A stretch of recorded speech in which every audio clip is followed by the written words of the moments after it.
welcome back to Spoon River Outdoors. I'm Jeff. Today I want to talk to you guys a little bit about antler shed hunting. I'm becoming a big fan of shed hunting the last few years. It's a good way to get out of the house in the winter time when the days start getting longer and warming up a little bit. It's a good time, get you some good exercise. You can make it a family event. Take little kids with you. You don't have to be quiet. Here in the Midwest, deer tend to lose their antlers anywhere from mid-December to mid-February. You want to be pretty active out there looking, and you don't want to wait too long. So you'll need to get out there and go quite often. The mice and the squirrels, if they find those sheds first, they're gonna start chewing on them. Those antlers are full of calcium, and it's good source for the mice and the squirrels, and they will chew them up pretty quick once they've hit the ground. I want to talk to you guys a little bit today about some of the spots to look for some antlers. It's really common sense. I mean, it's just like hunting or trapping. You want to look for the antlers in those locations where the deer spend time. Let's go over a couple of those areas. One place I like to look is in pine groves. I will never pass one up. The reason is in the wintertime, especially if you're still getting a lot of heavy snows, the canopy from the pine trees are going to collect all that snow, and there's not going to be nearly as much on the ground, which is going to make it a lot easier for the deer to walk in. They will bed in that area because those pines will lose a lot of needles, as you can see here. And those needles, when they lay on them, is good. It's good bedding area for them. Keep them warm, plus it's a fantastic wind block. So if you ever see a grouping of pine trees, it doesn't even have to be a big one. I like to hit those every time, and I would encourage you to do the same. Another place you'll want to pay some good attention to is along the edges of rivers and creeks. We've got a lot of high banks along the river here.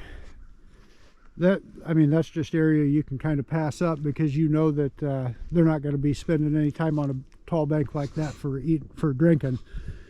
If you've got a few areas where you've got a nice gradual flow down to the creek where them deer will where they're likely to come down for drinking, which they're going to do every day, that's a good place to not pass up. I walk these gradual banks every time I'm looking for some antlers.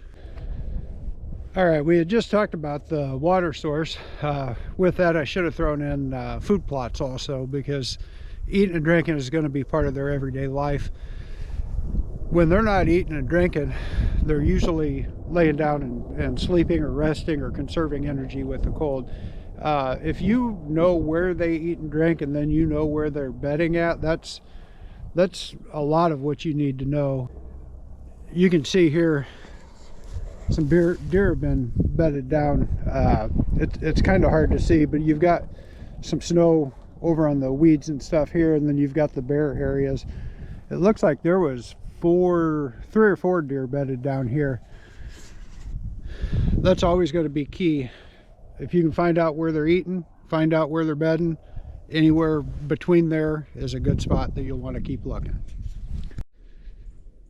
One of the next locations I like to spend some time looking is on obvious deer trails. If you've got deer, there went a deer right there. If you've got obvious deer tracks, and then you've got an area on this well-used trail that's got a lot of these overhanging branches, that's just going to increase your opportunity for a buck to be walking through there. And if he's getting loose and ready to shed, for one of those low-hanging branches to grab it, and he might just decide that's time to shake it off or use that tree to help get it off.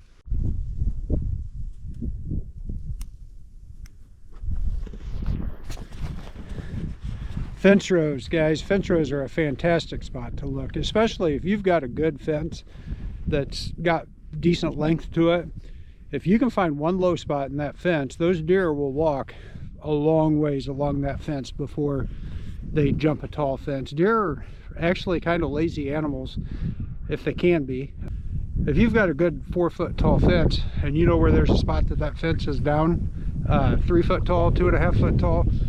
Check that area. Whenever they jump over that fence, it's a lot of impact on their body, and those antlers will sometimes fall off like that.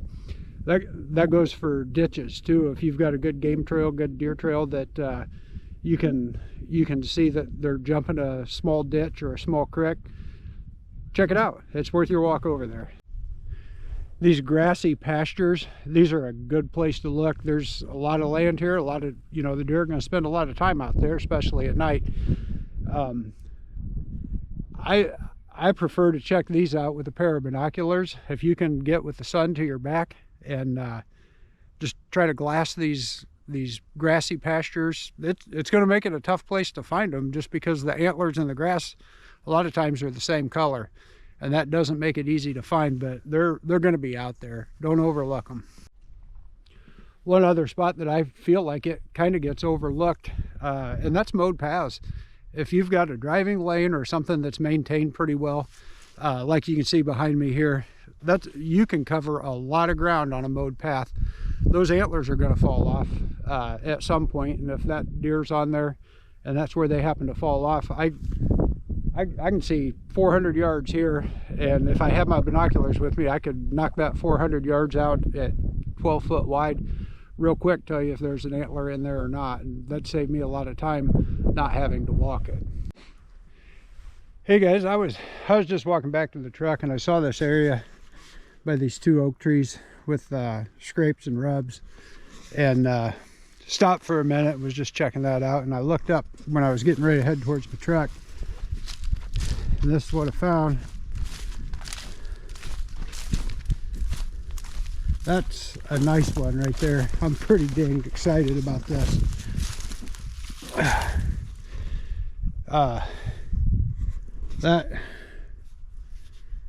That's beautiful. 1, 2, 3, 4, 5, 6, 7. I think that little one right there is just a little too short. It needs to be an inch, counted as a point, but holy mackerel, look at that. Look at that side one sticking out there. That makes it worth my time walking around out here, just finding the one, especially a nice, healthy, big one like that. That's a good day. All right, well, I just got the one today. I looked for the other half of this for a good 45 minutes, and I'll be back. I'd love to have the match set of this one.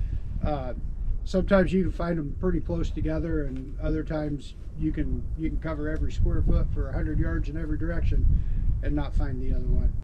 You'll want to check with your state rules. Make sure, I don't think any states have got any laws against collecting shed antlers. If you find a dead head, which would be both antlers connected to the skull still from a deer that had happened to die, a lot of times you got to get a salvage tag for those to be able to legally take them. So make sure that you're not doing something wrong that's going to get you in trouble that you don't even know about.